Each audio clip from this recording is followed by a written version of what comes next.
Good evening, good evening, good evening, very good evening, all of you. Good evening, Shashi Bhushan, Ravi, Harsh, Alok, Vishal, Mohammad, Yadav, Irfan, Irman, Imran, Mohammad, Praveen, Chanchal, Vijay, Shiv, Ajay, Pankaj, Yadav. Very good evening, all of you. Shiv, you are the best teacher in the world. Teaching, you are the best teacher in the universe. अच्छा जी. Thank you so much. Good evening Mohan Ramchandra. Good evening. इस comment को थोड़ा compress कर दो उधर की side ही. Ajay, Manisha, Pal, Imran, Gauri, Gaurav, Kamal, Anurag, Rakesh, Ramchandra, Ravi, Mohammed, Preeti, Rajeshwari, Shivam, Chinku, Amit, Pritam, Vikas, Manisha, Gopal, Rupal, Awadhesh, Nishu. Very good evening all of you. Good evening, good evening, good evening. हाँ भाई, चलिए. तो हमने जो टॉपिक कवर किया है अभी लॉजिकल रीजनिंग में, that was statement, assumptions and cause and effect. ठीक है. हाँ जी, statement, assumptions and cause and effect, ये दो टॉपिक हैं जो हमने कवर किए हैं. और आज हम बहुत ही शानदार, है ना, बहुत ही शानदार टॉपिक करने वाले हैं. एंड दैट इज क्या? Statement and argument. Statement, argument. अब जी, तो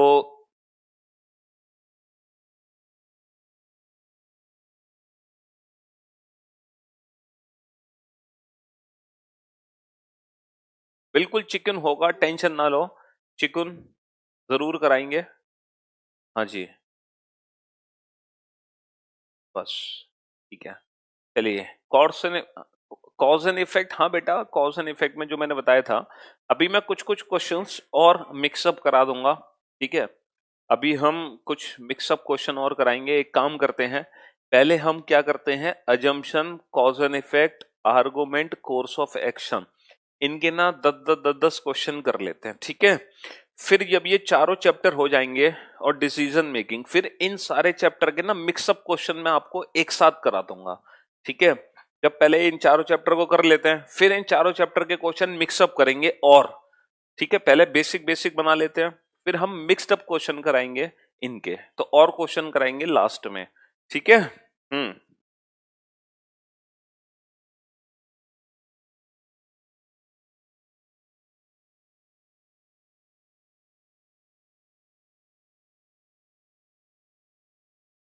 चलिए, तो हम बात करते हैं स्टेटमेंट एंड आर्गुमेंट की. ये स्टेटमेंट एंड आर्गुमेंट होते क्या है? स्टेटमेंट एंड आर्गुमेंट, ये होते क्या है स्टेटमेंट एंड आर्गुमेंट्स? तो मेरी बात ध्यान से सुनना बेटा. इस चैप्टर में होता क्या है, इस चैप्टर में ना, इस चैप्टर में आप लोगों को एक एक एक स्टेटमेंट गिवन होगा, और उस स्टेटमेंट को हम बोल सकते हैं एडवाइस. आप लोगों से एक एडवाइस ली जाएगी, क्या हमें ऐसा करना चाहिए, आपसे पूछा जाएगा क्या हमें ऐसा करना चाहिए, मतलब कोई भी चीज है, क्या हमें ऐसा करना चाहिए. अब आप कहोगे नहीं हमें ऐसा नहीं करना चाहिए, या फिर आप क्या कहोगे, हाँ यस सर हमें ऐसा करना चाहिए. भाई दो ही तो आंसर आप दे सकते हो, या तो आप कहोगे नहीं हमें ऐसा नहीं करना चाहिए, या आप कहोगे हाँ सर हमें ऐसा करना चाहिए. ठीक है. आर्गुमेंट. तो हमारे दो आंसर होंगे, हमारे दो आंसर होंगे यस और नो. लेकिन हमें आंसर से कोई लेना देना नहीं है. जो भी हम आंसर देंगे, इन दोनों आंसर्स के पीछे ना हम देंगे रीजन. हम दोनों आंसर्स के पीछे रीजन देंगे. हम यस बोलेंगे और यस के पीछे भी एक रीजन देंगे. हम नो बोलेंगे और नो के पीछे भी एक रीजन देंगे. अब हमें इस रीजन को चेक करना है कि ये जो रीजन हमने दिया है, इज इट स्ट्रॉन्ग और weak reason, is it strong और वीक रीजन. और यही रीजंस कहलाते हैं आर्गुमेंट. यही रीजंस कहलाते हैं आर्गुमेंट. कि ये जो हमने आर्गुमेंट दिया, ये जो हमने तर्क दिया, आर्गुमेंट को हिंदी में कहते हैं तर्क, ये जो हमने तर्क दिया ये ठोस है या कमजोर है, यही हमें चेक करना है. हमें यस और नो से कोई लेना देना नहीं है.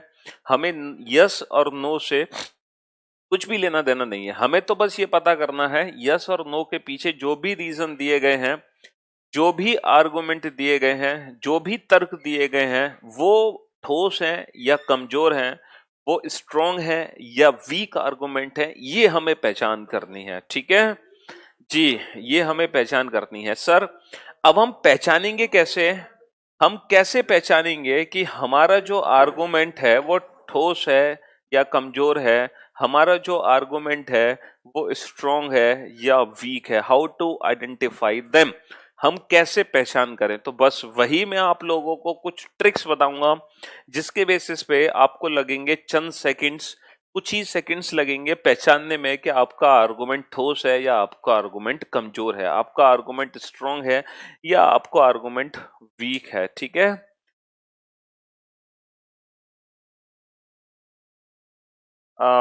सर, मुझे आज करियर विल से कॉल आया था कोई इन्फॉर्मेशन देने के बारे में, आपको पता है इसके बारे में? क्या इन्फॉर्मेशन थी शिवानी? किस इन्फॉर्मेशन के रिगार्डिंग आपके पास कॉल आया था career will say?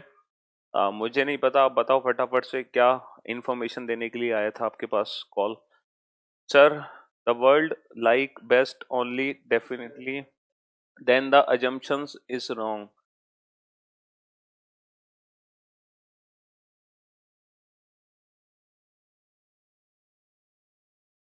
Hmm sir please आपसे एक रिक्वेस्ट है, यूपीएससी, हाँ जरूर जरूर करेंगे उसको, हम जरूर करेंगे बेटा, चिकुन जरूर कराएंगे उसको, कल ही करा देंगे, आप टेंशन मत लो, है ना जी। कल रीजनिंग 10 की हम मॉर्निंग में क्लास लगवाएंगे, तब उसमें पजल टॉपिक कर देंगे, ठीक है? रीजनिंग 8 स्पेशल बैच की। हाँ, पीडीएफ के बारे में, पीडीएफ के बारे में क्या कॉल आया था, मतलब मैं समझा नहीं। चलो हमने, गुड इवनिंग नेहा, सच्चिदानंद, वीरेंद्र। हाँ जी, तो बात ये हो रही थी कि ये जो आर्गुमेंट है, इन्हीं आर्गुमेंट को हमें पहचानना होता है, वेदर इट इज स्ट्रांग और weak, whether it is strong और वीक, ये ठोस है या कमजोर है, हम कैसे पहचान करते हैं? कैसे पहचान करते हैं? जैसे कि फॉर एग्जाम्पल, अगर आपसे पूछा जाए, अगर आपका फ्रेंड आपसे पूछे क्या हमें career will pay batch join करना चाहिए, क्या हमें career will pay batch join करना चाहिए, आपसे अगर पूछा जाए तो आप क्या कहोगे? आप कहोगे हाँ या आप कहोगे ना? लेकिन आपकी हाँ और ना से कोई फर्क नहीं पड़ता। अगर आप कहते हो हाँ हमें career will pay batch join करना चाहिए, तो आपको इसके पीछे एक रीजन देना पड़ेगा। अगर आप कहते हो नहीं करियर विल बैच ज्वाइन नहीं करना चाहिए, तो इसके पीछे भी एक रीजन दोगे, और वो रीजंस चेक होंगे कि वो रीजन आपके स्ट्रांग है या वीक रीजन है। ठीक है, तो उन रीजंस को, उन आर्गुमेंट्स को, उन तर्क को हमें पहचानना है कि वो ठोस कब होता है और वो कमजोर कब होता है। हम कैसे पहचानते हैं? क्योंकि जनरल लाइफ में हम जो भी आर्गुमेंट देते हैं, हमारे अकॉर्डिंग वो स्ट्रांग होता है, लेकिन बेटा यहाँ पर आपकी नहीं चलेगी। यहाँ पर कुछ स्टैंडर्ड फॉर्म है, कुछ स्टैंडर्ड थिंग है, हमें वो चीज फॉलो करनी है और उसी के अकॉर्डिंग हमें स्ट्रांग और वीक को डिसाइड करना है। चलिए, तो अब मैं आप लोगों को बताता हूं how to identify whether our reason, our argument is strong और वीक, कैसे पहचान करते हैं। तो लिखो बेटा, types of argument, types of argument. सबसे पहले मैं आपको बताता हूं आर्गुमेंट्स के बारे में। आर्गुमेंट्स कितने टाइप्स के होते हैं? टाइप्स ऑफ आर्गुमेंट्स, आर्गुमेंट्स यानी कि तर्क, इसको हिंदी में बोलते हैं तर्क, यानी कि रीजन। आर्गुमेंट कहें, रीजन कहें, तर्क कहें या कारण कहें। ठीक है, अब हमें पहचानना है, हमने जो रीजन दिया है, तर्क दिया है, तो अगर हम टाइप्स ऑफ आर्गुमेंट की बात करें तो there are two types of argument. ठीक है, यस, कुछ स्टैंडर्ड पॉइंट है बेटा, उनके बेसिस पे हम डिसाइड करते हैं स्ट्रॉन्ग और वीक को, क्योंकि हमारे अकॉर्डिंग सारे आर्गुमेंट स्ट्रॉन्ग होंगे। भाई जो भी हम आर्गुमेंट देंगे हमारे अकॉर्डिंग वो स्ट्रॉन्ग है, लेकिन इसमें आपकी नहीं चलेगी, इसमें स्टैंडर्डाइजेशन है, कुछ स्टैंडर्ड मेजरमेंट्स हैं, उनके बेसिस पर हमें डिसाइड करना है कि स्ट्रॉन्ग और वीक होते क्या है। ठीक है, जय सर, बैंक वाले कोर्स में आंसर नहीं है मतलब? समझा नहीं। पीडीएफ हो, प्रैक्टिस सेट्स आंसर्स हैं बेटा उन पीडीएफ के, क्यों नहीं है जी। चलिए, अब आप मेरी बात ध्यान से सुनो। There are two types of argument, first one is strong argument, second one is weak argument. मेरे साथ साथ लिखो बेटा, स्ट्रॉन्ग आर्गुमेंट यानी कि ठोस, वीक आर्गुमेंट यानी कि कमजोर। अब मैं आपको कुछ ऐसे पॉइंट्स बताऊंगा जिन पॉइंट्स को देखते ही आप लोगों को लगेंगे चंद सेकंड, कुछ ही सेकंड्स पहचान करने में कि आपका जो तर्क है, जो रीजन है, वो स्ट्रांग है कि नहीं। कुछ ही, Sir, in assumptions, word like best definitely only is available. Then it is wrong. What is your opinion about this? बेटा हाँ, बिल्कुल सही फरमाया गौरी आपने, क्योंकि assumptions होती है possibility. If we use that word, it means we, है ना, we are going towards definite. Definite यानी कि we are going towards conclusions, but हम कंक्लूजन्स नहीं निकालते हैं, अजम्पशंस लाइक पॉसिबिलिटीज, इसीलिए उनको गलत हम मान लेते हैं। ठीक है, डेफिनेट कुछ नहीं होता अजम्पशन में, पॉसिबिलिटी होती है। सर जी सिलोजिज्म में फ्यू, ओनली फ्यू वाले आपके कंसेप्ट क्लास 100% है क्या वो? बिल्कुल बेटा विकास, टेंशन नॉट, अगर मैंने आपको कराया वो हर हर क्वेश्चन में अप्लाई होगा कंसेप्ट, डेफिनेटली।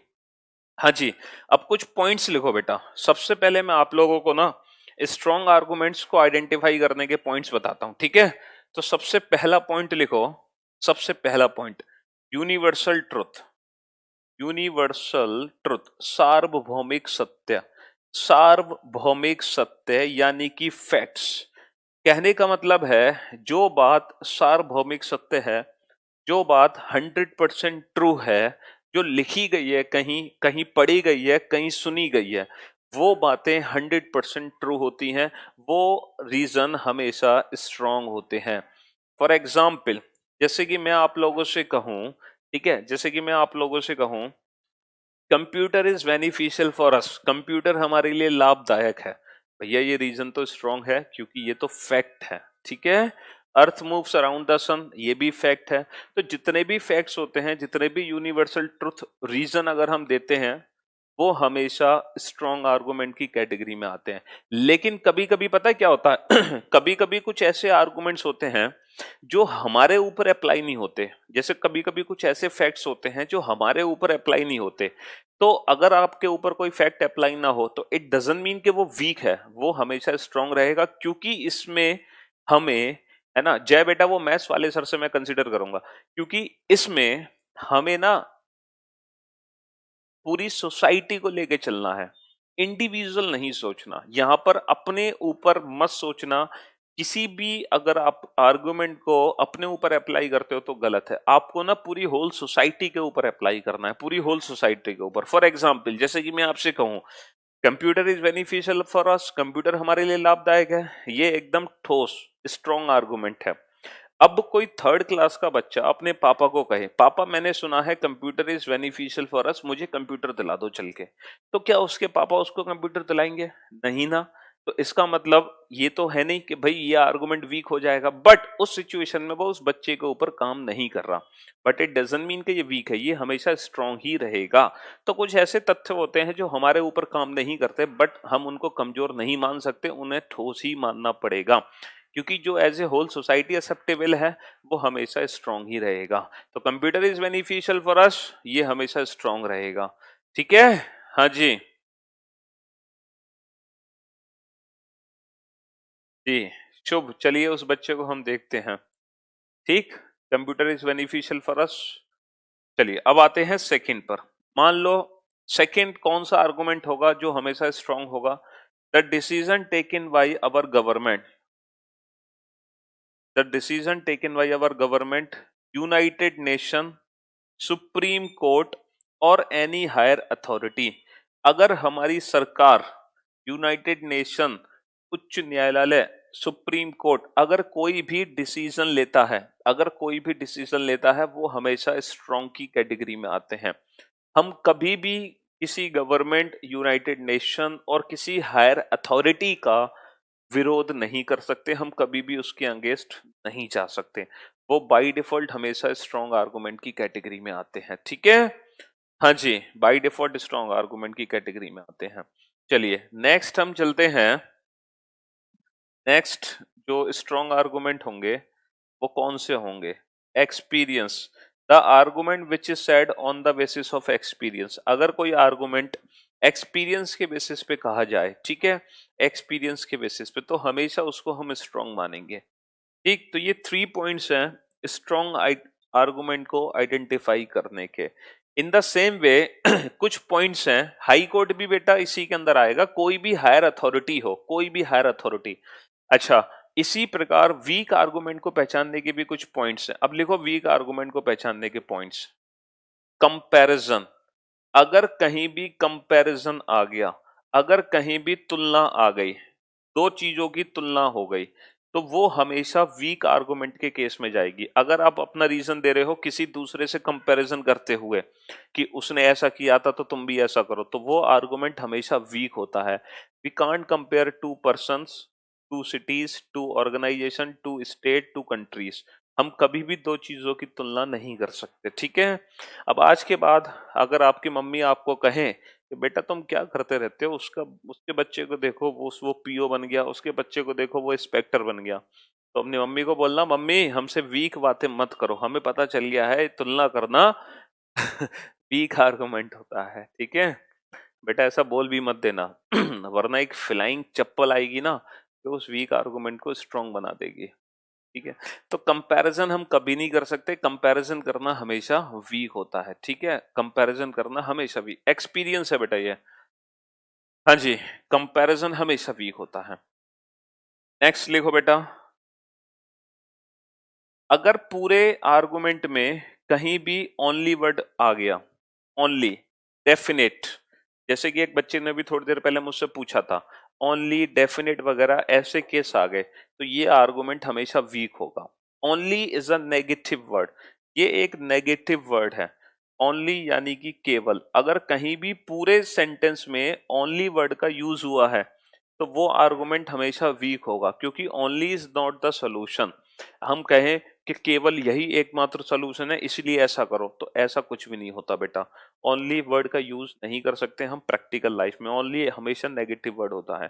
केवल तुम ही इस एग्जाम को निकाल सकते हो, या केवल तुम ही हो जो ऐसा कर सकते हो, या केवल तुम ही, ये सब गड़बड़। केवल वाला कोई कंसेप्ट नहीं होता प्रैक्टिकल लाइफ में, ठीक है।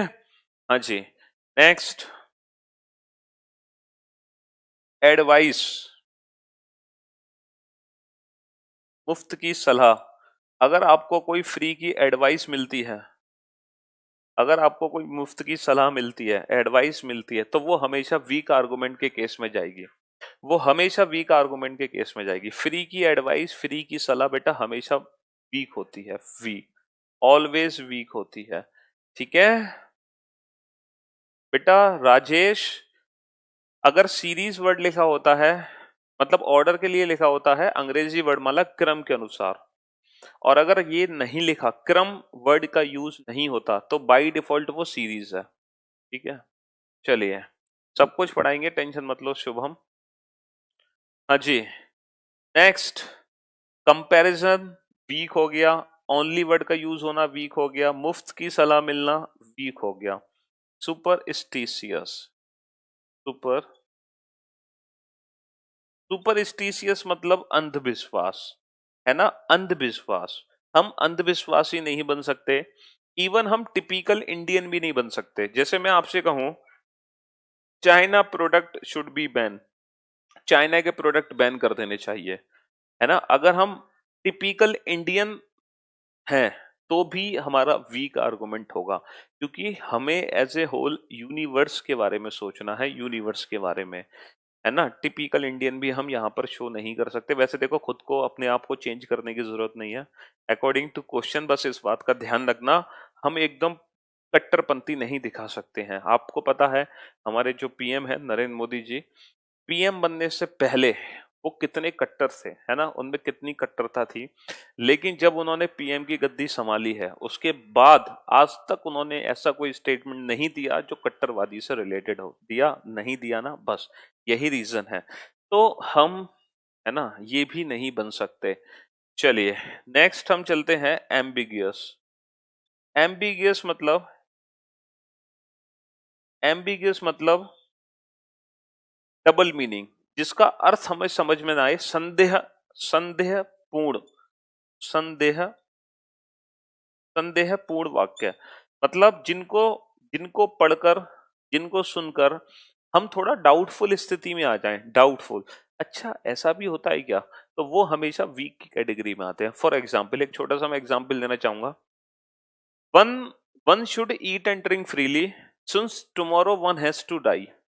खुलकर खाओ पियो, खुलकर खाओ पियो, क्योंकि एक ना एक दिन तो मरना है भैया, खुलकर खाओ पियो, है ना। अब आप सोचोगे बात तो सही है यार, खुलकर खाए पिए, एक ना एक दिन तो सबको मरना है, तो किस बात की टेंशन है ना, बात सही है ना।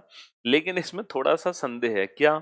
अगर ऐसी बात है तो कोई डायबिटिक पेशेंट है, उसको ले जाके 1 किलो गुलाब जामुन खिला दो बेटा, वो कब मरना है तुमने उसको आज ही भेज दिया ऊपर। ऐसा नहीं है, तो ये वीक स्टेटमेंट की कैटेगरी में जाते हैं, ये वीक स्टेटमेंट की कैटेगरी में जाते हैं। तो ये 8 पॉइंट्स हैं जो आपकी काफी हेल्प करने वाले हैं जब आप क्वेश्चंस को सॉल्व करोगे, ठीक है जी। जवाब इसकी बेटा ममता, मैं रीजनिंग की तो देखो बात कर सकता हूँ। You all batches are related to CGL and bank but not for HSSC, please help me sir for this. Mamta, मैं आपको अपने सब्जेक्ट की श्योरिटी दे सकता हूं कि जो मेरा सब्जेक्ट है रीजनिंग, आप कोई भी कॉम्पिटिटिव एग्जाम उठा लो, सिलेबस एक क्वेश्चन भी बाहर नहीं आ सकता। अगर आप एचएसएससी की भी बात करते हो बेटा, उठा लो इस साल का पेपर, सिर्फ रीजनिंग ही ऐसी थी जो मुझसे पढ़ी थी वही आई थी, बाकी मैथ्स आउट ऑफ सिलेबस थी, जीएस आउट ऑफ सिलेबस थी, कंप्यूटर आउट ऑफ सिलेबस थी, लेकिन रीजनिंग वही थी जो हमने पढ़ी थी। तो रीजनिंग की बात, रीजनिंग के अलावा किसी सब्जेक्ट की बात मत करो, रीजनिंग की मैं गारंटी लेता हूँ फॉर श्योर, कोई भी एग्जाम उठा लो, किसी भी एग्जाम का क्वेश्चन आउट ऑफ सिलेबस नहीं आ सकता, ठीक है। हाँ जी। तो बेटा ये 8 पॉइंट हैं, इन 8 पॉइंट को हमें ध्यान रखना होगा, ठीक है। और ये 8 पॉइंट हमारी काफी मदद करते हैं जब हम क्वेश्चंस को सॉल्व करते हैं। इन 8 पॉइंट को अच्छे से नोट डाउन कर लो। जो इनमें से मोस्ट इंपॉर्टेंट पॉइंट हैं वो पता है कौन कौन से हैं, जो अक्सर हमें देखने को मिलते हैं। पहला पॉइंट है ये कंपैरिजन, अक्सर हमें तुलना देखने को मिलती है। ओनली वर्ड, अक्सर हमें ओनली वर्ड का यूज मिलता है।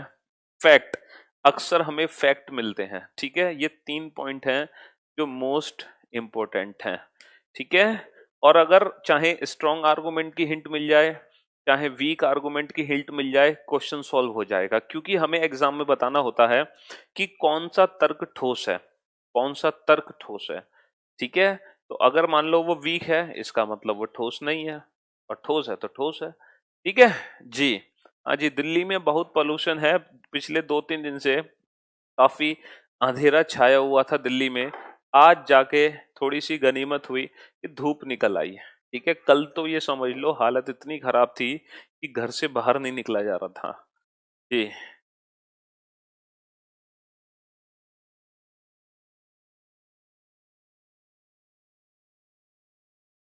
बिल्कुल, good job Rajesh, thank you so much. चलिए भैया,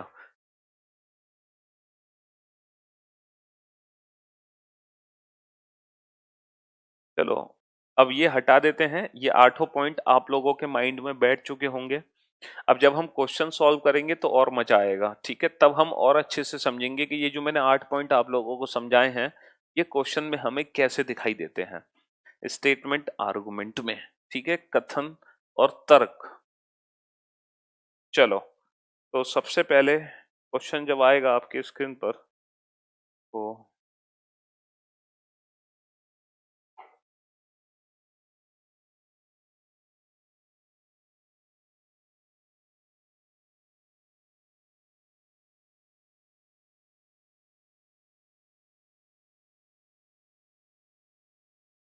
लखनऊ में भी प्रदूषण है, हाँ प्रदूषण तो देखो बेटा हर जगह पहुंच गया, ठीक है, क्या कर सकते हैं, उसका कुछ कर ही नहीं सकते।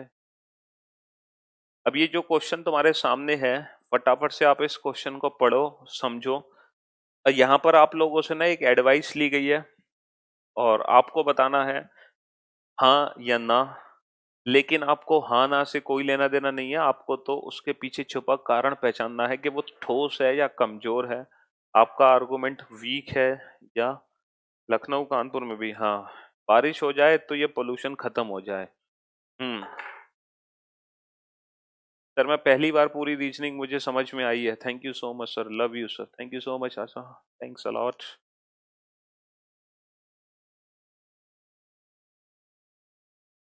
बिल्कुल होगा रणवीर, टेंशन क्यों ले रहे हो आप, क्यों नहीं होगा। सर हम आपकी करियर बिल्ड टीम को देखना चाहते हैं, क्योंकि जरूर दिखाएंगे। चलो मैं इस क्वेश्चन को पढ़ देता हूं। स्टेटमेंट ये है, should sex determination test should sex determination test during pregnancy be completely ban. क्या जो सेक्स डिटर्मिनेशन टेस्ट होता है ना प्रेगनेंसी के दौरान, क्या वो कंप्लीटली बैन कर देना चाहिए, है ना? क्या वो कंप्लीटली बैन कर देना चाहिए सेक्स डिटर्मिनेशन टेस्ट? हालांकि बैन हो चुका है, लेकिन ये जो क्वेश्चन है ये पहले का क्वेश्चन है। Should sex determination test during pregnancy be completely ban? क्या प्रेगनेंसी के दौरान सेक्स डिटर्मिनेशन टेस्ट को बैन कर देना चाहिए? हाँ, अब आप बोलोगे हाँ या फिर आप बोलोगे ना, लेकिन मुझे आपकी हाँ और ना नहीं सुननी, मुझे तो सुनना है उसके पीछे छिपा रीजन। अब आप कहते हो यस, हाँ बिल्कुल बंद कर दो सेक्स डिटर्मिनेशन टेस्ट, क्योंकि this leads to indiscriminate female foeticide and eventually will lead to social imbalance. हाँ सर, इससे मादा भ्रूण की अंधाधुंध हत्या होती है और अंत है सामाजिक असंतुलन होगा। तो ये जो बात इन्होंने कही है कि सेक्स डिटर्मिनेशन टेस्ट पहले लोग क्यों कराते थे, क्योंकि मादा भ्रूण है ना, सोशल इम्बैलेंस, इससे फीमेल फर्टिसाइड होता था, मादा भ्रूण की हत्या होती थी पहले, आज के टाइम में तो चलो इतना नहीं है, और इससे ना सोशल इम्बैलेंस होता है। भाई लड़कों की संख्या बढ़ती जाएगी, लड़कियों की संख्या कम होती जाएगी, होगी कि नहीं होगी? बिल्कुल। तो ये जो इन्होंने फैक्ट, ये जो इन्होंने रीजन दिया, ये एकदम फैक्ट है। तो ये रीजन स्ट्रॉन्ग है, ये एकदम ठोस है, क्योंकि ये एकदम फैक्ट है। अब हम बात करते हैं दूसरे रीजन की। हो सकता है दूसरा रीजन भी स्ट्रॉन्ग हो, लेकिन उसको पढ़ लेते हैं। दूसरा रीजन क्या है? No people have a right to know about their unborn child. नहीं भाई, बिल्कुल बंद मत करो, क्योंकि लोगों को अपने अजन्मे बच्चे के बारे में जानने का पूरा अधिकार है कि वो बेबी गर्ल है या बेबी बॉय है। अगर हम अपने ऊपर रख के सोचें पर्सनली, तो बिल्कुल हमें अपने बच्चे का पूरा अधिकार है कि नहीं? बिल्कुल है। बट हमें अपने ऊपर रख के नहीं, हमें एज ए होल सोसाइटी रख के चलना है। तो अगर हम सोसाइटी पॉइंट ऑफ व्यू से देखें तो ये गलत है। तो इसीलिए इस क्वेश्चन का आंसर, बिल्कुल बेटा सी सेट का भी रीजनिंग कवर होगा, इसीलिए इस क्वेश्चन का आंसर है ओनली फर्स्ट इज स्ट्रॉन्ग, केवल पहला तर्क ठोस है। तो इस क्वेश्चन का आंसर है only first argument is strong, केवल पहला तर्क ठोस है। तो जो भी ये ऑप्शन होगा चार में से वही सही होगा। ओनली फर्स्ट स्ट्रॉन्ग, केवल पहला तर्क ठोस है। ठीक है, और मुझे उम्मीद है बहुत ही अच्छे से ये क्वेश्चन आप लोगों को समझ आया होगा। चलिए अब हम चलते हैं नेक्स्ट क्वेश्चन की तरफ।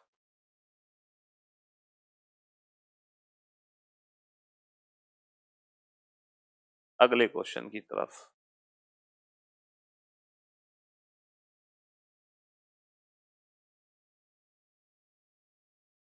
चलिए, नेक्स्ट क्वेश्चन आपके सामने आ चुका है।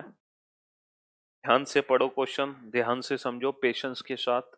जो 8 पॉइंट मैंने बताए हैं वो 8 पॉइंट आपके माइंड में होने चाहिए। ठीक है,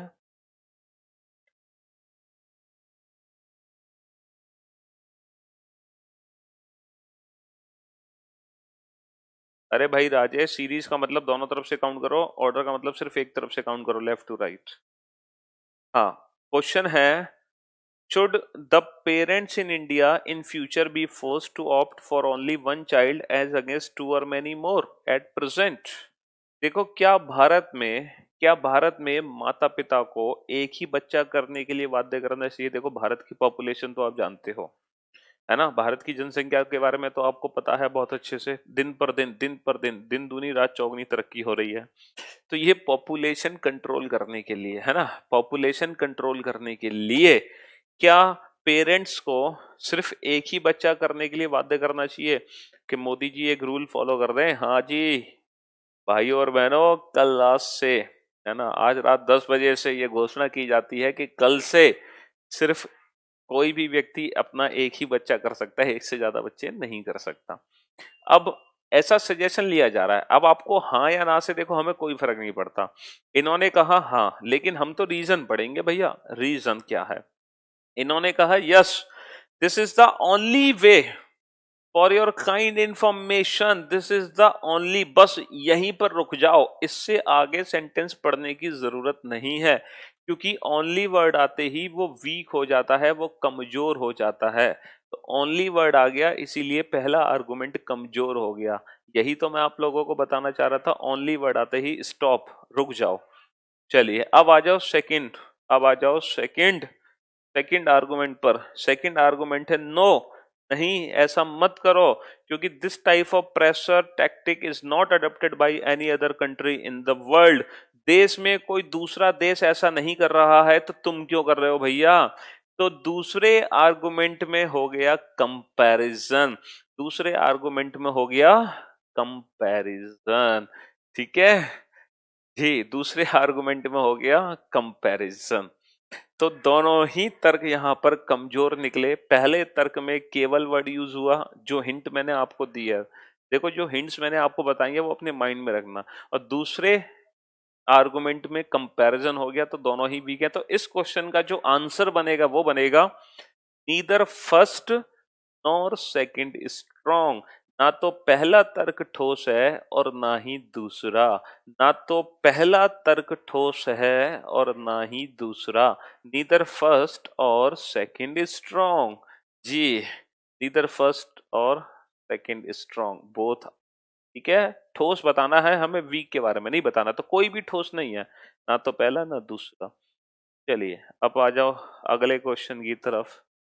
ठीक है, नेक्स्ट क्वेश्चन की तरफ आ जाओ। रॉन्ग राइट कुछ नहीं बताना बेटा, बस ये बताना ठोस क्या है। तो इन पॉइंट्स का ध्यान रखना, बहुत छोटे छोटे से पॉइंट्स हैं। चलिए अगले क्वेश्चन की तरफ आ जाओ। बता तो दिए बेटा विशाल, ऐसे ही ऑप्शन होंगे, जो ऑप्शन ये वाला हो neither first not second strong, ना तो पहला ना ही दूसरा ठोस है, बस वो वाला ऑप्शन छांट लो, उस ऑप्शन पे टिक कर दो। ठीक है,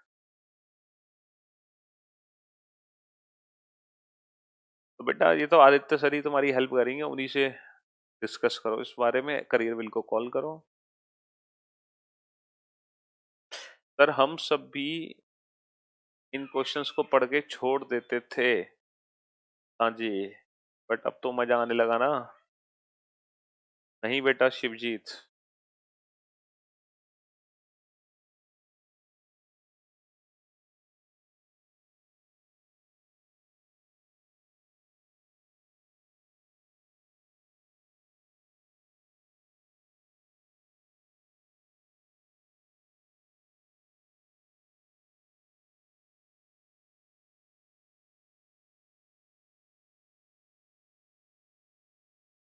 हाँ जी, सुपरस्टिशियस का हिंदी मीनिंग क्या होता है? और एम्बिगियस भी बता, एम्बिगियस तो बेटा बता दिया ना, संदेहपूर्ण वाक्य। संदेहपूर्ण वाक्य, सुपरस्टिशियस का मतलब अंधविश्वास। चलिए देखो स्टेटमेंट है, should there be completely ban on mining coal in India? क्या कोल माइनिंग पर पूर्णतः प्रतिबंध लग जाना चाहिए? ये कहना चाह रहे हैं क्या कोल माइनिंग पर पूर्णतः प्रतिबंध लग जाना चाहिए? तो आप कहोगे हाँ या ना। आपने कहा हाँ, अब हाँ का रीजन तो सुन ले, तुम कहना क्यों चाह रहे हो। Diamond of reasoning only Piyush Guru. हाँ, हाँ का रीजन क्या है? The present stock of coal will not last long if we continue mining at present rate. अगर हम इसी तरीके से माइनिंग करते रहे तो कोल भंडार जल्दी खत्म हो जाएगा, इसीलिए कोल माइनिंग पर पूर्णतः प्रतिबंध लगा दो। अब आप मुझे एक बात बताओ, अगर हम कंप्लीटली बैन की बात कर रहे हैं, इसका मतलब हमने भंडार आज ही खत्म कर दिया। ठीक है, और कोल जो रिसोर्स है वो एक नेचुरल रिसोर्स है, और अगर हम नेचुरल रिसोर्स के बारे में कुछ भी कहते हैं तो वो एक हमारा प्रिडिक्शन होता है, अनुमान होता है। ठीक है, और सिर्फ अनुमान के बेसिस पर हम कंप्लीटली बैन नहीं लगा सकते। अब आप पूछोगे क्यों? देखो, वाटर हमें पता है, ड्रिंकिंग वाटर शॉर्टेज है, पीने के पानी की कमी है, तो क्या कल से हम पानी पीना बंद कर दें? नहीं ना, उसका मिसयूज कम करें, उसका मिसयूज हम कम करें, गलत इस्तेमाल करना बंद करें। तो कोल माइनिंग रेट कम कर सकते हैं, ये थोड़ी कि कंप्लीटली बैन कर देंगे। अगर कंप्लीटली बैन किया तो वो तो आज ही खत्म हो गया हमारे लिए। चलो सेकंड है, no we don't have alternate energy source of sufficient quantity. हमारे पास इतनी क्वांटिटी का कोई और सोर्स नहीं है, ये फैक्ट है, क्योंकि कोल रिसोर्स जितना है इतनी क्वांटिटी का कोई और रिसोर्स हमारे पास नहीं है। अरे यार, भैया सोमना एक क्वेश्चन पूछ रहे हैं, और ये इनके ऐसे क्वेश्चन है जो दिल को चोट पहुंचाते हैं। दिल को चोट, ऐसे भी क्वेश्चन आप लोग पूछ सकते हो। सोम भाई साहब पूछ रहे हैं कि सर एग्जाम में जब क्वेश्चन आएगा तो हम पहचानेंगे कैसे कि वो स्टेटमेंट आर्गुमेंट है, कॉज एंड इफेक्ट है या अजम्पशन है। पहले तो तुम बेटा खड़े हो जाओ, खड़े हो जाओ फटाफट से और 10 लगाओ दंड बैठक।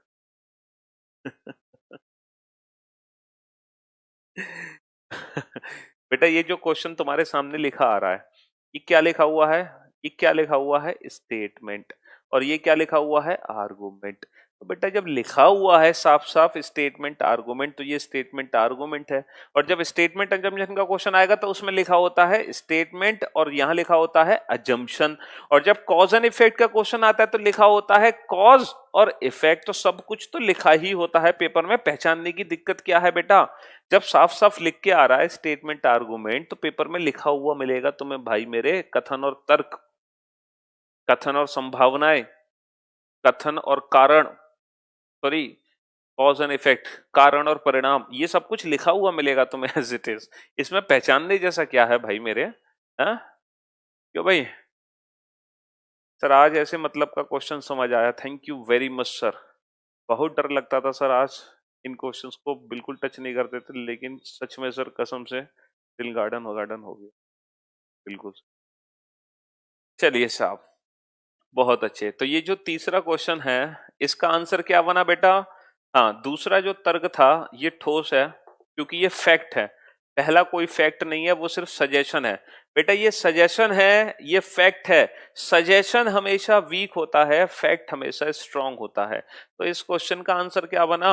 Only second argument is strong. केवल दूसरा तर्क ठोस है, केवल दूसरा तर्क ठोस है। Only second argument is strong, केवल दूसरा तर्क ठोस है। ठीक है। Alternative doesn't mean only. हाँ बिल्कुल सही कहा पूनम, अल्टरनेटिव अलग है, ओनली वर्ड अलग होता है। बहुत मजा आ रहा है सर, चलिए ऐसे ही मजे लेते रहिए। अब आ जाओ नेक्स्ट क्वेश्चन पर।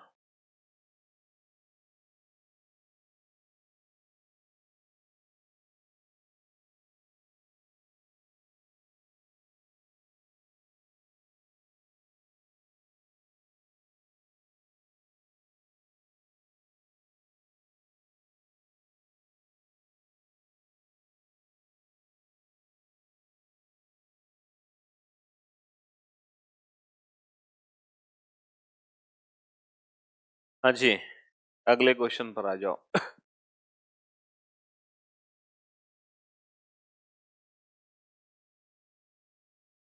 स्टेटमेंट है, should all the slums in big cities be demolished and the people living in such slums be relocated outside the city limits? क्या बड़े शहरों की झुग्गी झोंपड़ियों को गिरा देना चाहिए और इनमें रहने वाले लोगों को शहर की सीमा से बाहर बसाया जाना चाहिए? हमसे पूछा जा रहा है क्या बड़े शहरों में जितनी भी झुग्गी झोंपड़ियां हैं उनको गिरा दो और इनमें रहने वाले लोगों को शहर से बाहर कर दो। सर सच में आप बहुत ग्रेट हो, मैं first time he thank you so much. हाँ जी, अब आप मुझे एक बात बताओ बेटा, ठीक है, मुझे एक बात बताओ। ये जो हमसे सजेशन लिया जा रहा है वो ये लिया जा रहा है कि जो भी जैसे बड़े बड़े शहर होते हैं, जैसे दिल्ली फॉर एग्जांपल दिल्ली है। अब दिल्ली में पता है क्या है? दिल्ली में ये है कि बहुत सारी जगह हैं, बहुत सारे जैसे रेलवे स्टेशन हैं या दिल्ली आउटर है या बहुत सारी एरिया हैं दिल्ली में जो झुग्गी झोंपड़ियों से कवर्ड हैं, जो झुग्गी झोंपड़ियों से कवर्ड हैं। अगर हम किसी भी, है ना, तो झुग्गी झोंपड़ियों को हटाने की बात हो रही है, तो पहला आर्गुमेंट है नहीं भैया मत हटाओ। अब उनका रीजन सुनो, हमें नहीं से तो कोई फर्क पड़ेगा नहीं, हमें रीजन सुनना है, रीजन क्या है, ठीक है। अब ये कह रहे हैं नहीं क्योंकि all these people will lose their home and livelihood and hence they should not be relocated। भाई जितने भी लोग इन झुग्गी झोंपड़ियों में रहते हैं, अगर आप झुग्गी झोंपड़ियां हटा दोगे तो इनकी जीविका नष्ट हो जाएगी। पूछो क्यों? जीविका नष्ट इसलिए हो जाएगी क्योंकि जो झुग्गी झोंपड़ियों में लोग रहते हैं वो वहीं कुछ कमा धमा लेते हैं। भाई वही आसपास का, जैसे मुखर्जी नगर के पीछे एक एरिया है, वहां झुग्गी झोंपड़ियां बनी हुई हैं। अब वहां जितने भी लोग रहते हैं वो यहाँ पर रिक्शा चलाते हैं, ऑटो चलाते हैं, घरों में काम करती हैं महिलाएं। अगर हम यहाँ से झुग्गी झोंपड़ियां बाहर कर दें, इसका मतलब उनकी जीविका नष्ट हो गई। हो गई कि नहीं हो गई? तो ये जो बात है बेटा है तो फैक्ट, ये तो सच्चाई है, कोई सलाह तो है नहीं, एडवाइस तो है नहीं, ये फैक्ट कहा है उन्होंने, बिल्कुल सत्य कहा है। तो फैक्ट हमेशा स्ट्रांग होते हैं, तो पहला आर्गुमेंट तो स्ट्रांग है। अब आ जाओ सेकंड आर्गुमेंट पर। दूसरा है the big cities need more and more spaces to carry out development activities and hence these slum should be removed. दूसरा आर्गुमेंट है कि जो बड़े शहर होते हैं अगर आप उसको डेवलप्ड करना चाहते हो तो you need more and more spaces, आपको स्पेस की जरूरत है। क्यों? क्योंकि आप जब शहर को डेवलप करोगे तो आपको यूनिवर्सिटी बनानी है, मॉल्स बनाने हैं, पीवीआरस बनाने हैं, हॉस्पिटल्स बनाने हैं, कंपनीज बनानी है, तो मेट्रोज बनानी है, तो बहुत सारी चीजें हैं जो आपको बनानी है। अब बनाओगे कहाँ? भाई शहर में तो जो लोग रह रहे हैं वो तो रह ही रहे हैं, तो जो गवर्नमेंट की जगह है वहीं तो बनाओगे। गवर्नमेंट की जगह यानी कि झुग्गी झोंपड़ियां वगैरह इन सबको हटाकर, तो आपको स्पेस चाहिए, स्पेस चाहिए तो इनको हटाना पड़ेगा, क्योंकि बड़े शहरों को डेवलप करना है तो स्पेस चाहिए। हर चीज अंडरग्राउंड नहीं आ सकती। दिल्ली चलो मेट्रो तुमने अंडरग्राउंड बना दी, हॉस्पिटल अंडरग्राउंड बना दोगे, पीवीआर अंडरग्राउंड बना दोगे, तो ये सारी चीजें अंडरग्राउंड नहीं बन सकती है। मॉल्स अंडरग्राउंड बना दोगे, नहीं बन सकते, इसीलिए हमें स्पेस चाहिए। तो जो दूसरा तर्क है वो भी फैक्ट है, वो भी सच्चाई है। तो यहाँ पर दोनों ही तर्क ठोस हैं। यस, दोनों ही आर्गुमेंट स्ट्रांग है। तो जरूरी नहीं है कि हमेशा एक ही आर्गुमेंट स्ट्रांग होगा, या तो यस का या तो नो का। दोनों आर्गुमेंट भी स्ट्रांग हो सकते हैं, यस के भी और नो के भी। तो इस क्वेश्चन का आंसर है दोनों तर्क ठोस हैं, बोथ स्ट्रांग। दोनों तर्क ठोस हैं, बोथ आर्गुमेंट आर स्ट्रांग। दोनों तर्क ठोस हैं। ये जो भी ऑप्शन है वो सही है हमारा। बोथ आर्गुमेंट आर स्ट्रांग, दोनों तर्क ठोस हैं, क्योंकि दोनों फैक्ट थे भाई, दोनों सच्चाई बयां कर दी दोनों आर्गुमेंट में, हम कुछ कर ही नहीं सकते, दोनों ठोस हैं जी। नेक्स्ट क्वेश्चन पर आओ, सिक्स पर आओ, सिक्स पर।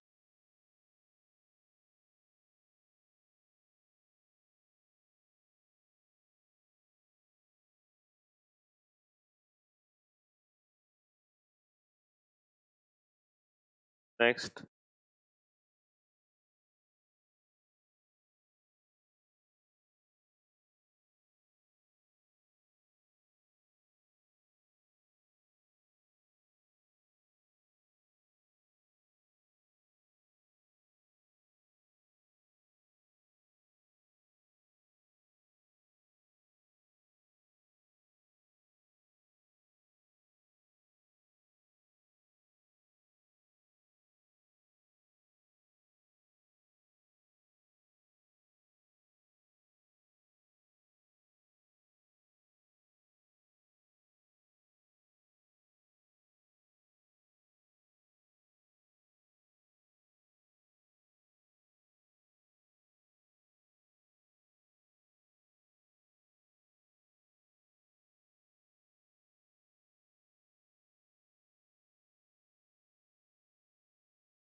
हाँ जी, सर आप मैथ्स भी पढ़ाना स्टार्ट कर दो। You are a great teacher, thank you so much, your way of teaching is superb, thank you so much.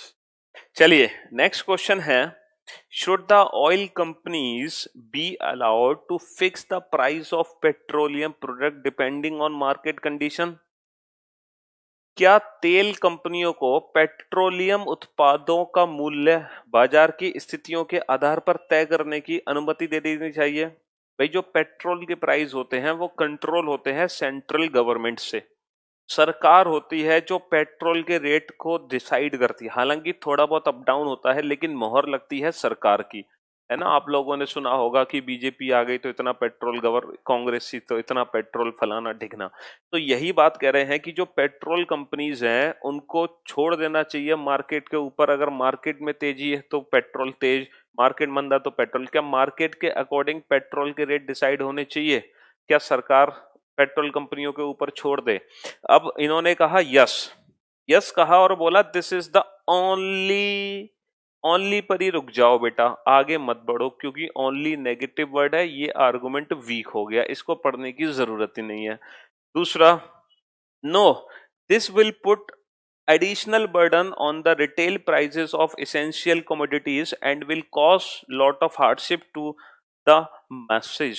नहीं, इसमें आम लोगों को बहुत कठिनाई होगी क्योंकि इस अनुमति से आवश्यक व्यक्तियों के खुर्दम कीमतों पर अतिरिक्त बोझ आएगा। अब ये जो कहना चाह रहा है, पता है क्या कहना चाह रहे हैं? जैसे अगर मान लो पेट्रोल कंपनीज पर हमने निर्भर छोड़ दिया, अब पता होगा क्या? जैसे चीनी है मान लो कितने रुपए किलो, टमाटर है मान लो 40 रुपए किलो, है ना, सपोज 60 रुपए किलो टमाटर है। अब पेट्रोल की कीमत अचानक से बढ़ गई, तो अब डेली अगर पेट्रोल की कीमत कम ज्यादा होती तो पता पेट्रोल की कीमत से ना हर चीज का रेट डिसाइड होता है, क्योंकि ट्रांसपोर्ट का खर्चा पेट्रोल के हिसाब से कम ज्यादा होता है। अब मान लो अभी पेट्रोल सस्ता है, टमाटर टमाटर की कीमत है 80 रुपए 60 रुपए किलो, अचानक से पेट्रोल महंगा हो गया, टमाटर वाले को पता चल गया पेट्रोल महंगा हो गया, वो तुरंत अपने रेट बढ़ा देगा, है ना। और अगर मान लो पेट्रोल सस्ता हो गया तो टमाटर वाले को तो महंगे टमाटर मिले थे, वो सस्ता बेच नहीं सकता, तो बड़ी दिक्कतें आ जाएंगी। मतलब लोगों को बहुत कठिनाई होगी अपनी हर चीज का रेट तय करने में, वो हर दिन अपडेट नहीं कर पाएंगे, तो बहुत ही एक्स्ट्रा बोझ मार्केट में आ जाएगा, बर्डन आ जाएगा। तो इसीलिए जो दूसरा रीजन है वो एकदम फैक्ट है, वो एकदम सच्चाई बयां कर रहे हैं। तो इस क्वेश्चन का आंसर होगा ओनली सेकंड स्ट्रॉन्ग, केवल दूसरा तर्क ठोस है, केवल दूसरा तर्क ठोस है, ओनली सेकंड स्ट्रॉन्ग। चलिए नेक्स्ट क्वेश्चन पर आ जाओ। Next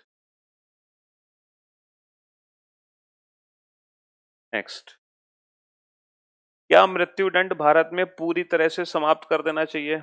should capital punishment in India be demolished altogether, be abolished all together?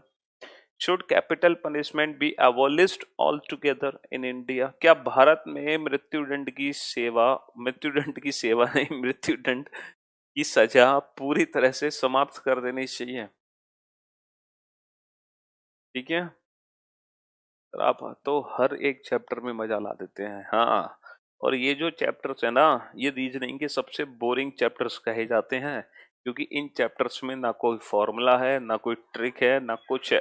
फिर भी इनको बहुत बेहतरीन ढंग से पढ़ा रहे हैं। जी चलिए, आ जाएगा बेटा शिवम, जब आ जाएगा तो पता चल जाएगा यूपीएसआई का नोटिफिकेशन।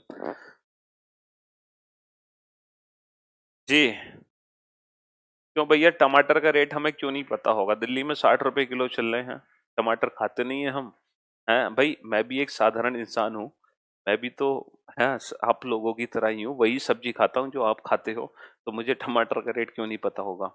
हम्म।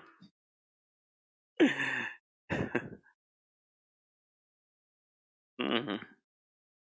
क्या भारत में मृत्युदंड की सजा पूरी तरह समाप्त कर देनी चाहिए? Should capital punishment be abolished all together in India? तो पहला आर्गुमेंट है यस, कर दो। Countries belonging to European nation have abolished capital punishment. भाई जो यूरोपियन यूनियन की कंट्री है, जो यूरोपियन यूनियन की कंट्री है, उन्होंने मृत्युदंड की सजा समाप्त कर दी, तो आप क्यों नहीं कर रहे हो? तो बेटा इस आर्गुमेंट में हमने कर लिया कंपैरिजन, और अगर तुलना कर दी हमने दूसरे देशों से, इसका मतलब ये हो गया वीक, ये हो गया वीक। ठीक है, ये ठोस, ये जो आर्गुमेंट है, ये जो तर्क है, ये कमजोर हो गया, क्योंकि यहां पर हमने तुलना कर दी, कंपैरिजन कर दिया। ठीक है जी।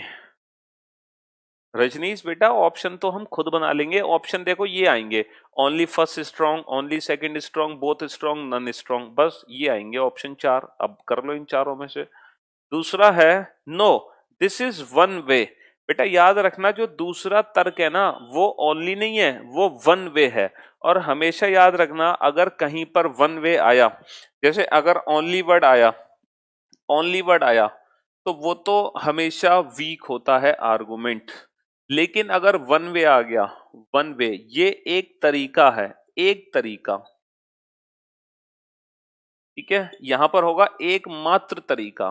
तो अगर एकमात्र है तो वीक है, लेकिन ये एक तरीका है वन वे, तो बेटा ये हमेशा स्ट्रॉन्ग की कैटेगरी में ही आएगा। तो स्ट्रॉन्ग की कैटेगरी में इस पॉइंट को हम ऐड कर सकते हैं, ठोस आर्गुमेंट की कैटेगरी में इस पॉइंट को हम ऐड कर सकते हैं। अगर कहीं पर वन वे लिखा आता है, यह एक तरीका है, तो ये आर्गुमेंट 99.99% स्ट्रॉन्ग ही होता है, ठोस। तो इतनी रिस्क हम एग्जाम में ले सकते हैं, इतनी रिस्क हम एग्जाम में ले सकते हैं कि बिना पढ़े इसको हम ठोस कर सकते हैं, थोड़ी सी रिस्क हम ले सकते हैं, ठीक है। हाँ जी। तो इसका आंसर हो गया ओनली सेकंड स्ट्रॉन्ग, केवल दूसरा तर्क ठोस है। कौन सा ऑप्शन सही होगा? ओनली सेकंड स्ट्रॉन्ग, केवल दूसरा तर्क ठोस है, जहां पर ये लिखा होगा ओनली सेकंड स्ट्रॉन्ग। ठीक। बुर्ज खलीफा ऑफ रीजनिंग, अबे बुर्ज खलीफा ऑफ रीजनिंग नहीं है, खलीफा वर्ड वो दूसरा खलीफा है जो अभिषेक सर बोलते हैं, खलीफा ऑफ रीजनिंग, वो खलीफा अलग है, वो बुर्ज खलीफा।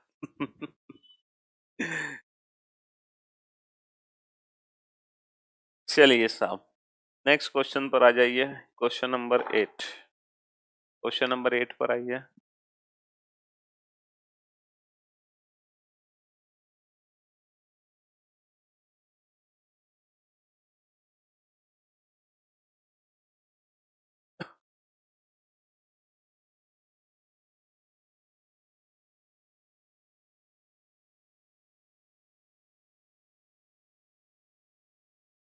क्वेश्चन नंबर 8 होगी अमित, बिल्कुल होगी, टेंशन की।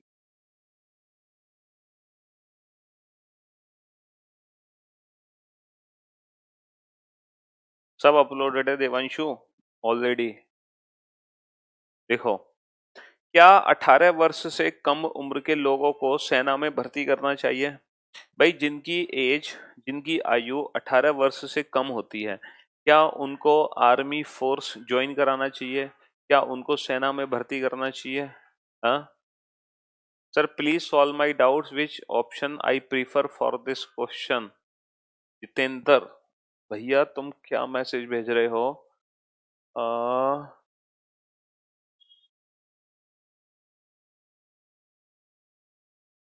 21, 69, 81, 83, there are either perfect square बेटा, divisible by 3 और prime number which is first preference. There are two answers, 81 and 83। बेटा, यहाँ पर हम परफेक्ट स्क्वायर लेंगे, क्योंकि प्राइम नंबर को हम छोटी फॉर्म में लेते हैं, इतनी बड़ी फॉर्म में नहीं लेते। तो यहाँ पर हम स्क्वायर के बेसिस पे ऑप्शन टिक कर देंगे 81। ठीक है, प्राइम नंबर देखते हैं जब नंबर छोटे छोटे होते हैं, जैसे 11, जैसे 11, 19, 18, 29, उस सिचुएशन में। यहाँ पर तो हम स्क्वायर देख। चलिए नेक्स्ट, 8वां क्वेश्चन क्या है? हाँ जी, should the person below 18 years, जो 18 साल से छोटे हैं, क्या उनको आर्मी ज्वाइन करानी चाहिए? ये एक सजेशन है हमारा आप लोगों से। पहला है नो, मत कराओ। क्यों? क्योंकि person below the age of 18 don't have physically and mentally mature to shoulder out such burden. वोट देने का अधिकार, वोट देने का अधिकार कब आता है? वोट देने का जब उम्र होती है 18 साल, उसके बाद ही तो हम वोट दे पाते हैं। हमारा ड्राइविंग लाइसेंस कब बनता है? 18 साल के बाद बनता है। क्यों?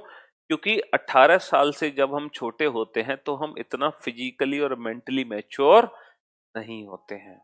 ठीक है, इसीलिए ये सारे अधिकार हमें 18 साल के बाद दिए जाते हैं।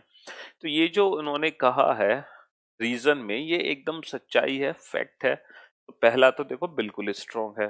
दूसरा है yes, this will help the country to develop सर्च army force which will serve the country for a longer time. अब मुझे एक बात बताओ, क्या आर्मी में लॉन्गर टाइम सर्विस का कोई कंसेप्ट है? पहले तो ये बताओ, क्या आर्मी लोगों की लंबे समय तक सेवा लेना चाहती है? क्या कोई ऐसा वहां पे कंसेप्ट है?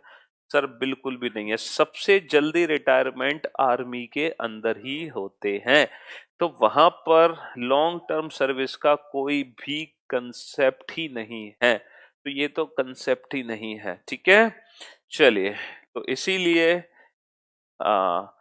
हाँ, कुछ पोस्ट हैं जिसमें आर्मी की, जिसमें 18 ईयर से कम में सिलेक्शन हो जाता है। कुछ पोस्ट हैं डायरेक्ट भर्ती हो जाती है दौड़ के बेसिस पर, है ना। लेकिन जो ऑफिसर ग्रेड की पोस्ट है उसके लिए 18 ईयर्स ही चाहिए। चलिए, तो इसीलिए यहाँ पर दूसरा तो देखो जो तर्क है वो तो एकदम बेकार है, क्योंकि वो आर्मी की सर्विस से रिलेटेड ही नहीं है। तो इसीलिए इस क्वेश्चन का आंसर होगा ओनली फर्स्ट स्ट्रॉन्ग, केवल पहला ही तर्क ठोस है। सर आपको नेक्स्ट पीएम बना देना चाहिए। अरे नहीं भैया, हम रीजनिंग पढ़ा रहे हैं, यही काफी है बस। हम्म, बिल्कुल। चलिए साहब, अब चलते हैं अगले क्वेश्चन की तरफ। Next question number 9।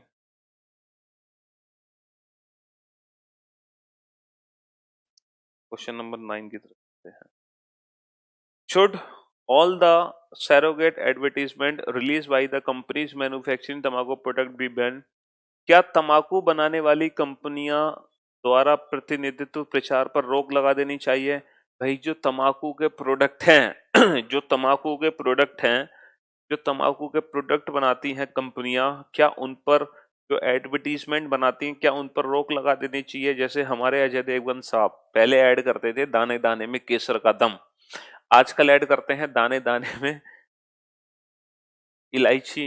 हाँ, केसर का दम आज भी है, लेकिन पहले पान मसाला था। कौन सा पान मसाला था? कमला पसंद पान मसाला था शायद, पता नहीं कौन सा था। अब इलायची में कन्वर्ट हो गया वो है। अब वो इलायची दाने दाने में केसर का दम, पहले पान मसाले का ऐड आता था, अब वो इलायची में कन्वर्ट हो गया। हाँ जी। तो यही कहना चाह रहे हैं कि जो तम्बाकू के प्रोडक्ट हैं उनके एडवर्टीजमेंट पर कंप्लीटली बैन लगा देना चाहिए। तो पहला आर्गुमेंट है this is the only, only word आते ही रुक जाओ भैया, ब्रेक लगा लो, क्योंकि ऐसी हिंट तो कहीं नहीं मिलेगी जो मैंने बताई है। ओनली वर्ड आते ही वो आर्गुमेंट स्ट्रॉन्ग नहीं हो सकता, वो वीक ही रहेगा। तो पहला तर्क तो कमजोर है। ओनली वर्ड आते ही रुक जाओ। हाँ, विमल, विमल है, चलो हाँ शायद जो भी है। दूसरा है नो। हाँ, वैसे कानपुर में तो बहुत पान मसाला चलता है, कानपुर के आधे लोग आओ भैया क्या कर रहे हो, ऐसे ही चलता रहता है कानपुर में तो, है ना।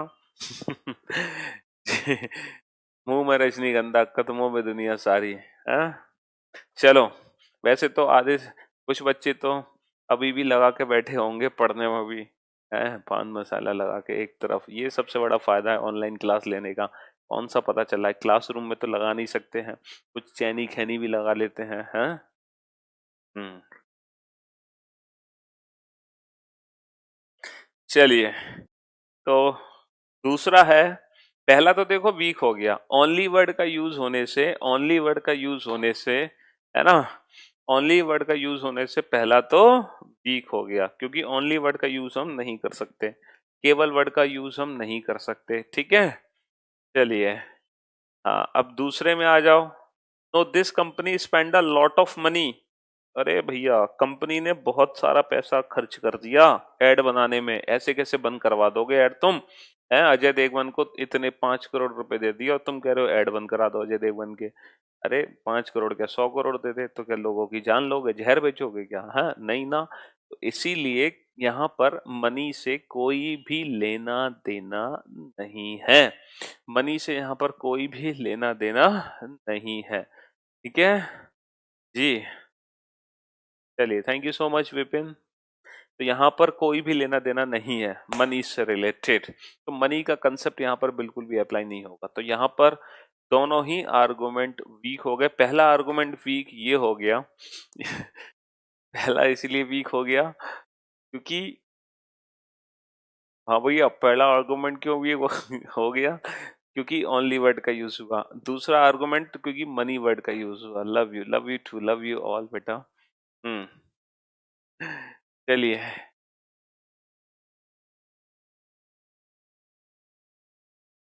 For my role model. Next,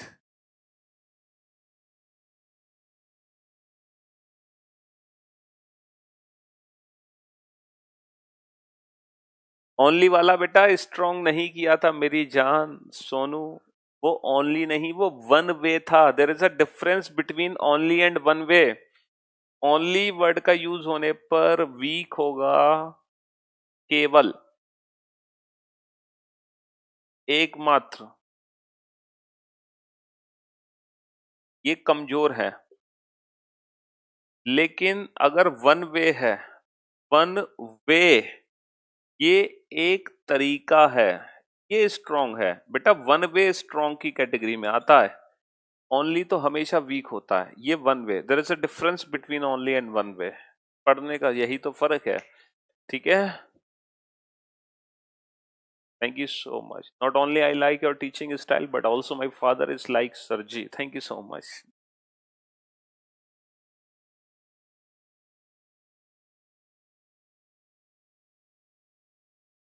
सरकार को करियरविल टीम भारत रत्न सम्मानित करनी चाहिए। अरे तुम सब सिलेक्शन ले लो करियरविल के बेटा, सुपर 30 की जगह सुपर इसको 30,000 बना दो। बिहार में है सुपर 30 और इसको बना दो सुपर 30,000, ठीक है, तो फिर भारत रत्न पुरस्कार जरूर मिलेगा, जरूर। अब इसमें सुपर 30 तो हम बोल नहीं सकते क्योंकि जितने बच्चे हैं उसके हिसाब से तो हमें सुपर 30,000 बनाना पड़ेगा करियरविल को, सुपर 30 के, सुपर 30 के, क्योंकि इतने बच्चे हैं इसके हिसाब से 30 के चलता है जी।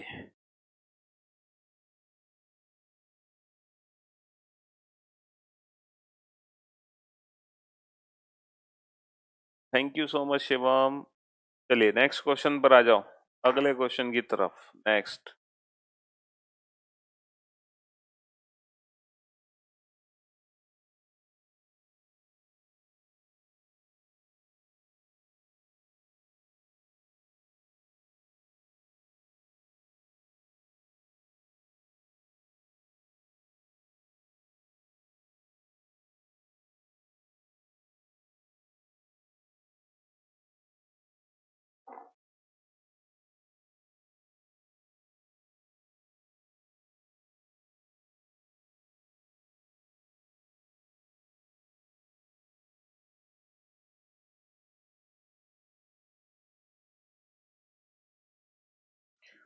हाँ जी सर, अयोध्या में नेटवर्क बंद होने वाला है। शरीफ, नेटवर्क बंद होने वाला है अयोध्या में, क्यों भाई? हम्म,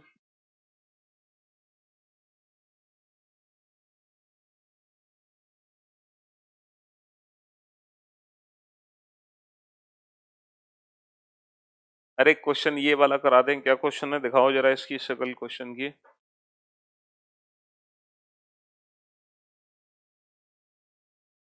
एक बार जितेंद्र का ये एक बार ये करना ऑन, जितेंद्र ने कुछ हमारे लिए लिखकर भेजा है। कॉम्प्लीमेंट के साथ साथ कमेंट भी पढ़ने बहुत जरूरी होते हैं। फुल स्क्रीन कर दो इसको। हाँ, जितेंद्र ने कुछ कमेंट किया है, इसको फुल स्क्रीन कर दो। हाँ इसी को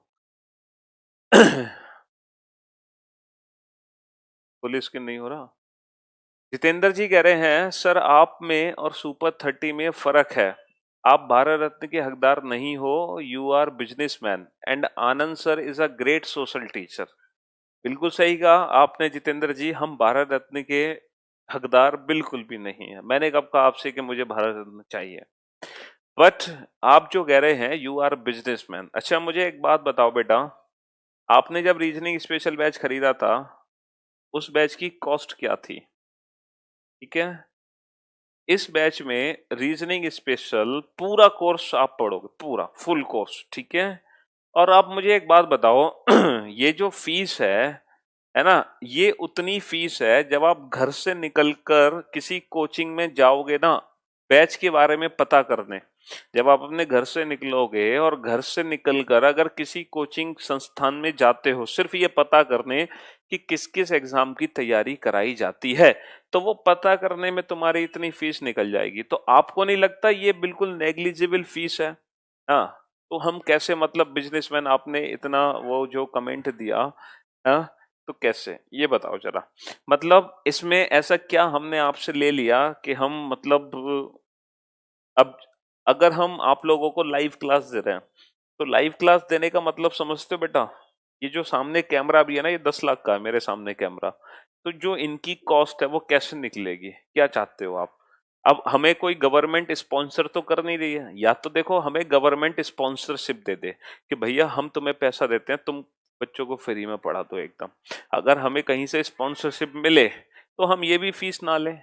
ये तो ये समझ लो, ये तो सिर्फ ये खर्चा पानी निकालने के लिए है। अब आप इसमें कैसे कह सकते हो? चलिए कोई बात नहीं जितेंद्र जी, आपको अगर ऐसा लगता है तो हम इसमें कुछ कर नहीं सकते। हर इंसान की अपनी सोच होती है। हाँ, चलिए। हाँ, धोखा तो तब होता बेटा तुम्हारे साथ जब तुमसे पैसे भी ले लिए जाते और तुम्हें उतनी क्वालिटी दी भी ना जाती कोचिंग की, तब धोखा होता है। जैसे बहुत सारी कोचिंग है, अगर आप, मैं ये गारंटी दे रहा हूँ बेटा, गारंटी, अगर आप 5,000 रुपए दे के भी रीजनिंग में इतना पढ़ लो ना जितना मैंने तुम्हें पढ़ाया है ना, इतना भी पढ़ लो जितना मैंने तुम्हें पढ़ाया है, तो आप मुझे बता देना उस दिन।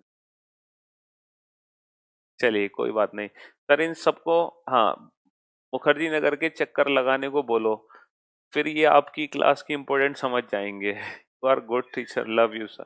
हाँ ये तो है, अगर एक बार मुखर्जी नगर के चक्कर लगा लोगे ना इधर से उधर, तो आपको समझ आ जाएगा ये चक्कर क्या है।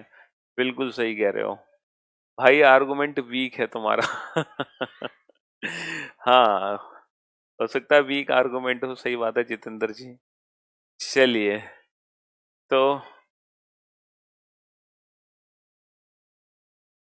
क्योंकि देखो, सच बता रहे हैं, बात पैसे की नहीं है। देखो बात पैसे की नहीं होती, बात होती है टाइम की, कि आप जिस कोचिंग में टाइम दे रहे हो, आप कितना टाइम दे रहे हो। जैसे मैंने आपसे, मैं रीजनिंग स्पेशल बैच खत्म करता हूँ 2.5 से 3 महीने में, तो जो 2.5 से 3 महीने आपने मुझे दिए, उसका रिजल्ट निकला कि नहीं निकला, बात अल्टीमेटली आती है उस पर, पैसे पे नहीं आती। तुम डॉक्टर के पास इलाज कराने गए, डॉक्टर के पास ऑपरेशन कराने गए, तुमने पैसे खर्च किए, लेकिन एट द एंड रिजल्ट क्या आना चाहिए? कि डॉक्टर ने इलाज सही करना चाहिए, पता चले हो गया कांड। तो बेटा उस समय पैसे की याद नहीं आती। पैसा मैटर नहीं करता, मैटर करता है टाइम, समय, जो हमने समय दिया यहाँ पर, वो कितना रिजल्ट हमें देगा। और ये मेरी गारंटी है, जो तुम समय दे रहे हो ना करियर बिल को, 110% मैं श्योर हूं बेटा, इतने कम समय के अंदर इतनी बेहतर क्वालिटी पूरे इंडिया में कहीं नहीं मिल सकती। ये मेरी गारंटी है, 100% सच्चाई के साथ, इसमें 1% भी धोखा नहीं है, 0.1% भी। क्योंकि हर टीचर, जो भी टीचर पढ़ाता है आपको, वो पूरे तहे दिल से, तन मन से आपकी सेवा में लगा है हर समय। और देखो बात पता है क्या है, इस टाइम जितेंद्र जी एक ऐसी सिचुएशन भी आ चुकी है कि हम लोग जिस प्लेटफॉर्म पे खड़े हैं, ना सिर्फ हम आप लोगों को पढ़ा रहे हैं, हम, है ना, ना तो हम सिर्फ आप लोगों को पढ़ा रहे हैं, हम इस टाइम बहुत सारे टीचर्स को भी पढ़ा रहे हैं। हम इस टाइम पता है एक वो बन चुके हैं, स्टैंडर्ड फॉर्म में आ चुके हैं कि बहुत सारे टीचर्स हैं जो हमसे पढ़ भी रहे हैं। तो इसीलिए हमें कंटेंट क्वालिटी को हमेशा बरकरार रखना पड़ता है, क्योंकि वो जो टीचर्स हैं जगह जगह अगर पढ़ाएंगे, और अगर हमसे वो पढ़े हैं, तो एटलीस्ट उनकी क्वालिटी भी बेहतर होनी चाहिए, ताकि एजुकेशन आगे जाके खराब ना हो। ठीक है। यस।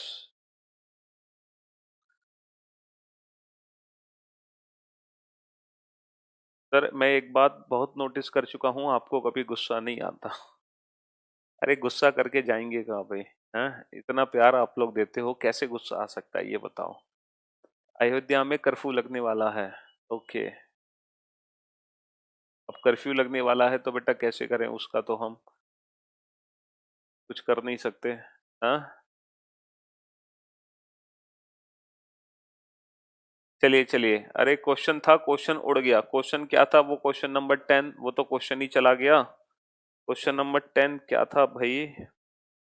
क्वेश्चन ही हटा के चले गए हमारे टेक्निकल साहब, बातों बातों के चक्कर में।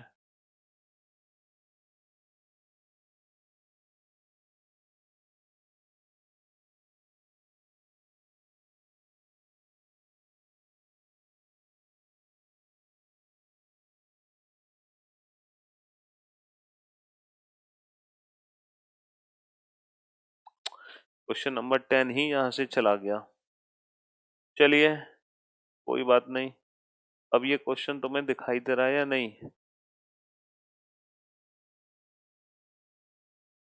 इस क्वेश्चन को देख लेते हैं।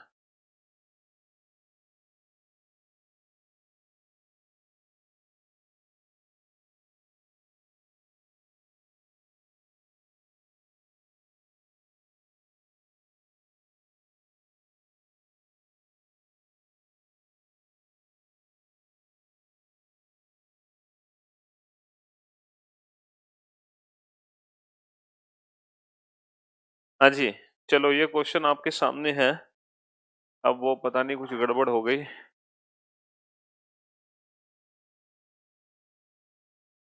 डिस्टर्ब कर दिए।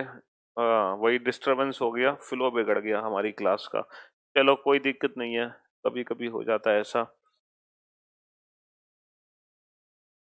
चलो एक काम करते हैं, जैसे कि हमें पता है, जैसे कि मैं आप लोगों को बता रहा था, पहले इस क्वेश्चन का आंसर दो। क्या कम उम्र के युवाओं द्वारा की जाने वाली शराब से क्या कम उम्र के युवाओं द्वारा की जाने वाली शराब से जुड़ी दुर्घटनाओं के लिए शराब कंपनियों को जिम्मेदार ठहराया जाना चाहिए? भाई जो शराब पीकर दुर्घटनाएं होती हैं, जो कम उम्र के लोग होते हैं, वो जो शराब पी लेते हैं, है ना, वो जो शराब पी लेते हैं उससे दुर्घटना होती है। क्या उस दुर्घटना के लिए हमें जिम्मेदार ठहराना चाहिए लिकर कंपनीज को? है, क्या लिकर कंपनीज को हमें जिम्मेदार ठहराना चाहिए उसके लिए? तो पहला आर्गुमेंट है यस, बिल्कुल हाँ। क्यों? They don't have advertise the consequences of consuming alcohol. हाँ, वे शराब पीने के परिणामों का विज्ञापन नहीं देते, इसीलिए कि वो शराब पीने के परिणामों का विज्ञापन नहीं देते हैं, इसीलिए उनको जिम्मेदार ठहरा देना चाहिए। हालांकि बेटा, हालांकि आज के टाइम में आप लोगों को बहुत अच्छे से पता है कि जितने भी, जैसे आपने सिगरेट पर देखा होगा, गुटखे पर देखा होगा, कि सिगरेट और गुटखे के पैकेट पर उनके कंसिक्वेंसेस लिख कर आते हैं ना कंसिक्वेंसेस, उनके जो परिणाम है, उनसे जो दुर्घटना होगी, वो सब कुछ लिखा रहता है बाकायदा, कि इससे कैंसर होता है ना, liquor is injurious to health, ये सब कुछ लिखा रहता है। ठीक है, एडवर्टीजमेंट पर लिखा रहता है ना। हाँ, तो ये वही बात कर रहे हैं।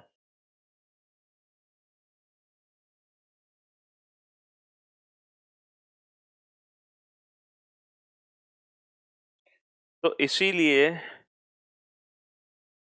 पहला तो काम का नहीं है, क्योंकि पहला तो, हाँ बेटा सौरभ, आता है एसएससी सीजीएल में आता है, क्यों नहीं आता।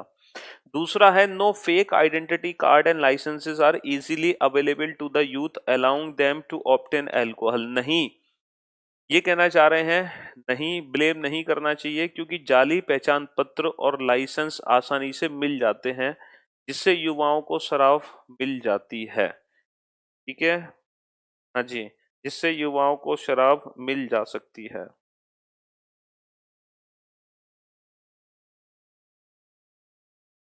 अब आप मुझे एक बात बताओ, कि जो लिकर कंपनीज होती है ना, उनमें साफ साफ लिखा होता है ना, पान गुटखा बीड़ी सिगरेट तंबाकू दारू शराब, इन सब के लिए ना 18 साल से कम बच्चे को देना ये इलीगल होता है। तो जो भी लिकर शॉप होती है, जब भी कोई छोटी उम्र का बच्चा जाता है तो वो उसको शराब नहीं देते हैं, है ना, लिकर नहीं देते। पहले उसका एज आइडेंटिटी कार्ड प्रूफ देखते हैं, उसके बेसिस पे लिकर दी जाती है। लेकिन ये जो सेकंड आर्गुमेंट कह रहे हैं कि बहुत सारे ऐसे बच्चे होते हैं जो फेक आइडेंटिटी कार्ड बना लेते हैं, फेक जाली पहचान पत्र बना लेते हैं। तो ये जो बात कह रहे हैं, ये तब बिल्कुल सही कह रहे हैं, क्योंकि इसके लिए आप लिकर कंपनी को दोष कैसे ठहरा सकते हो? भाई उन्होंने तो बोल रखा है कि 18 साल से कम उम्र के बच्चे लिकर नहीं मिल सकती किसी को भी, बट अगर कोई फेक आइडेंटिटी कार्ड लेकर पहुंच जाएगा तो उसको तो लेकर मिल ही जाएगी अकॉर्डिंग टू लॉ। तो इसमें लॉ की गलती है, वो जो फेक इन्होंने कार्ड बनाया उसको पहचानने की मैकेनिज्म होनी चाहिए। तो इसमें लिकर कंपनी का कोई दोष नहीं है, इसलिए जो सेकंड आर्गुमेंट है वो तो स्ट्रांग है। ठीक है, तो ओनली सेकंड स्ट्रांग। चलिए, बाकी अब हम कल कंटिन्यू करेंगे। और देखो, कल पहले मैं आपको पढ़ाऊंगा कोर्स ऑफ एक्शन। जब हम कोर्स ऑफ एक्शन पढ़ लेंगे ना, उसके 10 क्वेश्चन कर लेंगे। फिर course of action, argument, assumption, cause and effect, इन चारों के ना आपको मिक्स्ड अप क्वेश्चन कराऊंगा मैं। और अभी थोड़े थोड़े कर लेते हैं, फिर अभी और क्वेश्चन करेंगे कोर्स ऑफ एक्शन के 10 क्वेश्चन करने के बाद। फिर मिक्सअप क्वेश्चन करेंगे और 40 क्वेश्चन एक साथ करेंगे, back to back back to back back to back, थोड़ी स्पीड के साथ। ठीक है, चलिए, तो मिलते हैं अब आप लोगों से नेक्स्ट क्लास में। तब तक के लिए अलविदा, गुड नाइट, शुभ रात्रि, सब खैर, take care your self, bye bye, love you all, bye.